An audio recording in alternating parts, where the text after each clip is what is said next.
Welcome back, everyone, to Grifter or Gifted, the show where we try to figure out if someone's a visionary leader or just a straight-up con artist. And today we're going to dive deep into the world of Joseph Nacchio. This guy took the telecom world by storm, but then ended up behind bars. So was he a true innovator or just someone out to make a quick buck? Yeah, it's a tough question, especially with someone like Nacchio. I mean, we're talking about the former CEO of Qwest Communications. During the whole dot-com boom, he was like this superstar CEO, turning Qwest into this huge player in the telecom game. But then just a few years later, he gets convicted of insider trading and Yeah. ended up serving 6 years. It's pretty crazy. It is wild. And then to make things even more complicated, Yeah. he claims he was punished for refusing to help the NSA with some kind of surveillance program before 9/11. Mhm. So is he a whistleblower who got silenced? Mhm. Or is this all just a convenient excuse? Right, it definitely throws a wrench in the whole thing. To really understand Nacchio, I think we got to go back to the beginning. He didn't just pop up in Silicon Valley or anything. This guy started out in Brooklyn, worked his way up through the ranks at AT&T, and then finally landed the top job at Qwest back in 1997. So we've got this ambitious guy right smack in the middle of the dot-com frenzy. And Qwest, under his leadership, is making some really bold moves. Aggressive growth, acquiring U.S. West, expanding their fiber optic network. It all sounds pretty impressive, like he had some kind of incredible vision for the future. Yeah, it's easy to see it that way, especially back then. Everyone's talking about the new economy, the internet's changing everything. But this is also where we got to start looking for those red flags. Was this real visionary leadership? Or was Nacchio just a really good salesman? Right, because things start to change around 2001. Quest's financial health starts to show some cracks. And they're relying heavily on these things called IRU sales, basically selling the rights to use their fiber optic network to meet their financial targets. Yeah, those IRU sales, that's where things get really interesting. It's kind of like, imagine you own a highway. You could sell the right to use one lane to a trucking company. They pay you a big chunk of money up front. They get to use that lane. That's kind of like an IRU sale. Problem is you can only sell each lane once. So it's a one-time deal. Not exactly a sustainable business model if you're trying to show consistent growth. That's exactly it. West needed to keep finding new lanes to sell to keep up the appearance of growth. And the SEC says Nacchio knew this was unsustainable. But he kept telling investors everything was great, painting this rosy picture that wasn't really true. So is that where the accusations of financial fraud come in? Yeah, that's the heart of it. In 2005, the SEC filed this huge lawsuit against Nacchio and other Qwest executives for like $3 billion in financial fraud. They accused them of misleading investors about Qwest's financial health, basically trying to pump up the company's stock price. And that leads to the insider trading conviction. We're talking about some serious charges here. Yep. Oh, absolutely. Nacchio was accused of selling $52 million worth of his own Qwest stock. While he knew the company was in trouble, he was convicted on 19 counts of insider trading. Each one could have landed him in prison for 10 years. Wow. So he ends up serving 6 years and has to pay $19 million in fines? That's a pretty big fall from grace. Yeah, it is. It just goes to show you, even in the middle of a boom market, there are rules. And if you break them, even if you seem untouchable, you can face some serious consequences. But then there's this whole other side to the story, the whole NSA defense. Nacchio claims he was targeted because he refused to cooperate with an NSA surveillance program before 9/11. Yeah, that's where things get really murky. According to Nacchio, he was approached by the NSA in early 2001, and they wanted access to Qwest customer data for this surveillance program. He says he refused because he thought it was illegal and a violation of privacy. And he claims that's what ultimately got him in trouble with the government. That's what he says. But he wasn't allowed to use this defense in court. National security concerns.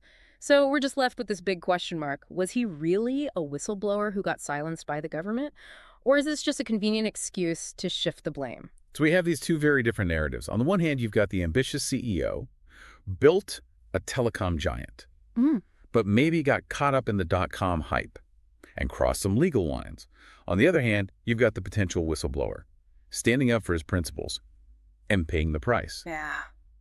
It's hard to know what to believe. Yeah, it is tough. That's the challenge with figures like Nacchio. Separating the truth from the spin, the real vision from the calculated manipulation, it's not easy. But that's what we're going to try to do today. We're going to dig into the evidence, examine the different perspectives, and try to answer that ultimate question. Grifter or gifted? And we've got a ton of sources to help us figure this out. Yeah. Legal documents, news articles, accounts from people who knew Nacchio. We're going to break it all down, see what we can uncover. It's going to be fascinating. I'm really curious to see what you, the listener, take away from all of this. So let's dig into this whole NSA thing a little bit more. Nacchio's saying he was approached by the NSA months before 9/11, asked to give them access to all of Qwest's customer data, and he refused because he thought it was illegal. Yeah, that's a pretty bold claim, especially considering the timing. We're talking early 2001, before the Patriot Act, before most people even knew about these mass surveillance programs. If it's true, it kind of makes Nacchio look like an early privacy advocate, standing up to the government, even if it meant hurting his company. I mean, he also had a lot to lose if Qwest got into any legal trouble, as- especially with their finances already being kind of shaky. So was he really worried about his customers' privacy? Or was he just trying to protect himself and the company? Well, it's hard to say for sure. We only have bits and pieces to go on. He wasn't allowed to use this defense in court. So we're left trying to figure things out from other sources. There's this USA Today article from 2006. It's pretty interesting. They quote a bunch of sources who say West did refuse to participate in the NSA program. So at least some people back up his story. Right.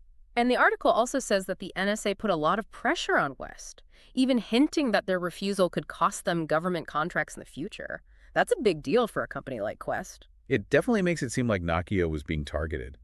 But if other telecom companies were cooperating with the NSA, why single out West? What made Nacchio so different? That's the million-dollar question. Was it just his personality? Maybe he was more stubborn, more willing to stand up to authority, or was there something else going on? Well, we know that other big telecom companies, like AT&T, Verizon, they admitted to giving the NSA call data after 911.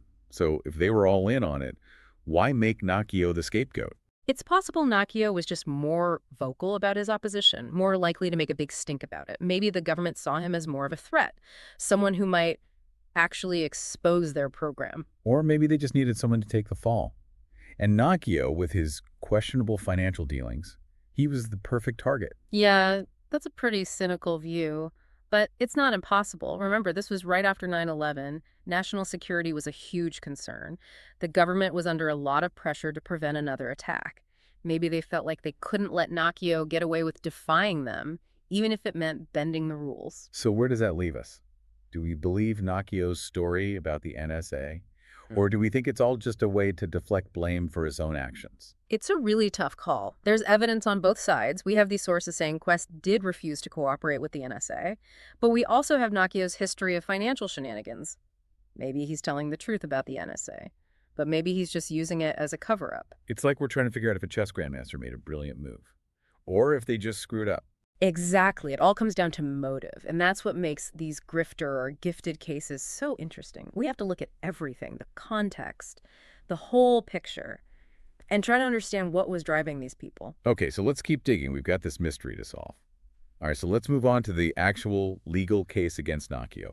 It all started in March 2005. That's when the SEC filed that huge lawsuit, accusing him and other Qwest executives of basically orchestrating this massive financial fraud, like $3 billion worth. Yeah, that's right. They were accusing Nacchio and his team of cooking the books, making Qwest look way more successful than it actually was. We're talking about a really complex scheme that supposedly went on for years, misleading statements in their financial reports, press releases, even investor calls. So break it down for me. What were the specifics? What exactly were they saying Nacchio was doing? Okay, so think back to the dotcom bubble. It was all hype. Investors were throwing money at anything that even mentioned the internet. Qwest, with their big fiber optic network expansion, they were like Wall Street darlings. But behind the scenes, the SEC claimed the company was having a tough time meeting those crazy revenue targets. And that's where those IRU sales come in. Right. Those one-time revenue boosts to hide the real problem. Exactly. The SEC said Nacchio knew those IRU sales weren't a long-term solution, but he kept pushing them as proof that Qwest was doing great. He was allegedly pressuring his executives to hit these unrealistic revenue goals, even if it meant cutting corners and bending the rules. So it wasn't just about Nacchio making money for himself. It was about creating this whole culture of deception at the company. That's what the SEC was saying. They argued that Nacchio's leadership created this environment where employees felt like they had to manipulate the numbers to keep the stock price up, keep the investors happy. Which leads us to Nacchio's trial in 2007. This is where it all goes down, right? Oh, absolutely. The prosecution focused on those $52 million in stock sales that Nacchio made back in 2001. They said he made those sales knowing that Qwest was in trouble, basically cashing out before the whole thing collapsed. But his defense team said he was just exercising stock options, like part of a pre-planned strategy. Mm, They said he had no idea Qwest was in serious trouble. that's what they argued. But the jury didn't believe it. They found him guilty on 19 counts of insider trading, which means they thought he knew exactly what he was doing. He was profiting from inside information. It's a complicated case for sure. And remember, he wasn't allowed to talk about the NSA program at all. So the jury never even heard that side of things. Right. It makes you wonder, did excluding that evidence change the outcome of the trial? We'll never know for sure. But what we do know is that Nacchio was convicted, sentenced to 6 years in prison, ordered to pay millions of dollars in fines. His reputation was basically ruined. So back to our big question. Grifter or gifted? What do you think after looking at all of this? It's tough to put a label on someone like Nacchio. He was obviously a really smart businessman. He did some amazing things in the telecom world. But it seems like his ambition took him down a dark path, a path that led to some pretty unethical and illegal stuff. And the whole NSA thing just adds another layer to it all. Was he a whistleblower who got punished for doing the right thing? Or was it all just a convenient way to cover up his own mistakes? I guess we'll never really know. Yeah, that's the thing about these grifter or gifted cases. They often leave us with more questions than answers. But that's what makes them so interesting. They make us think critically about success, about power, about that fine line between ambition and greed. So what's the takeaway here? What should our listeners be thinking about after hearing about Joseph Nacchio? I think the biggest takeaway is to be skeptical. We live in a world where charisma and controversy are often intertwined. It's easy to get caught up in a good story, an exciting vision, but we have to remember that everyone has an angle. It's our job to dig deeper, question their motives, look beyond the surface to find the truth. Well said. I think that's a perfect place to wrap things up.